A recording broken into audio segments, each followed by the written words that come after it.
of President Harry Truman, who was part of the administration that used the nuclear weapons in Hiroshima and Nagasaki.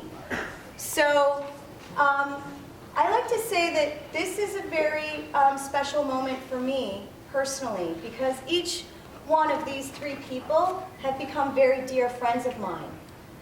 Clifton came into our project 3 years ago, and he will tell you his story of how he became engaged in the work of nuclear disarmament when people were bitter enemies and now are friends.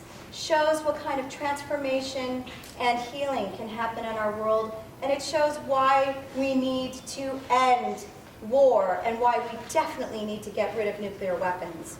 So Clifton will begin by telling you his story, but I really want to take my hat off to him because this is not an easy thing for him to do. He's the eldest grandson of the president who brought the decision, and he really is using his voice to create a space for atomic bomb survivors' voices.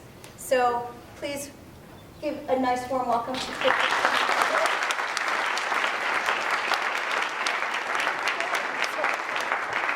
And after Clifton will be Yasuaki Yamashita. Yasuaki-san is currently living in Mexico. He is an artist. He is a painter and a ceramicist. He is a beautiful, gentle man who's had quite a strong effect on me and the many thousands of students at this point that he's spoken with over the years.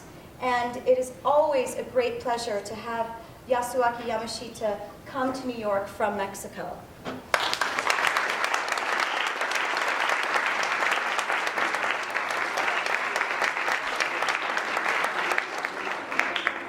Setsuko Thurlow will be speaking after Yasuaki Yamashita, and Setsuko is an extraordinary woman. She has been working for disarmament for the whole of her adult life. She was awarded the Order of Canada Medal, which is the highest civic honor in her adopted home country. And just recently, for her work for nuclear disarmament, Setsuko Thurlow has been nominated for the Nobel Peace Prize for 2015.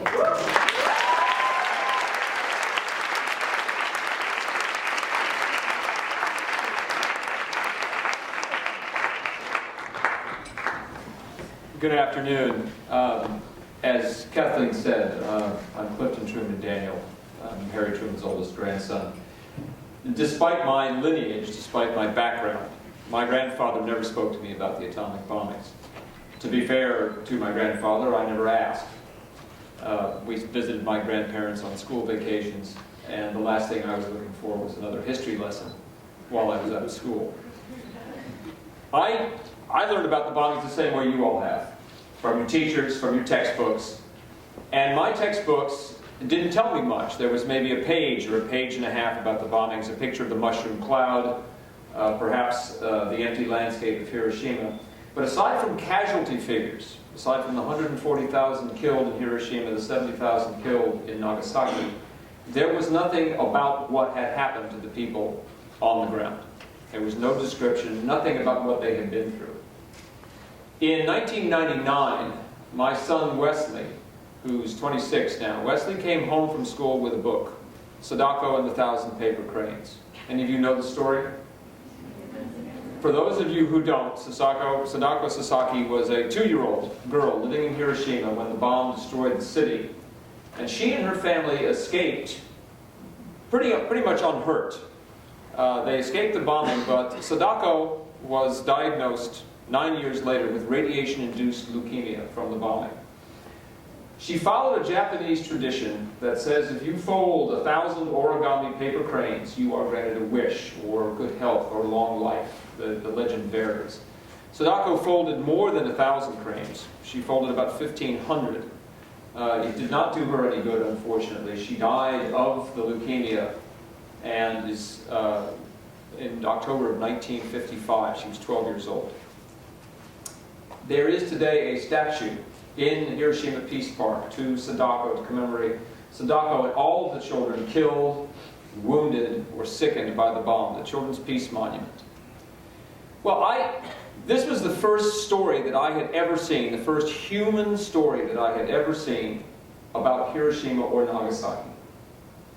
And I remember telling Wesley, I remember encouraging him, I read the story with him, and I remember encouraging him telling him that it was important that he understood his great-grandfather's decision, important that he understood the history, but also that he understood what that cost the people of Hiroshima and Nagasaki.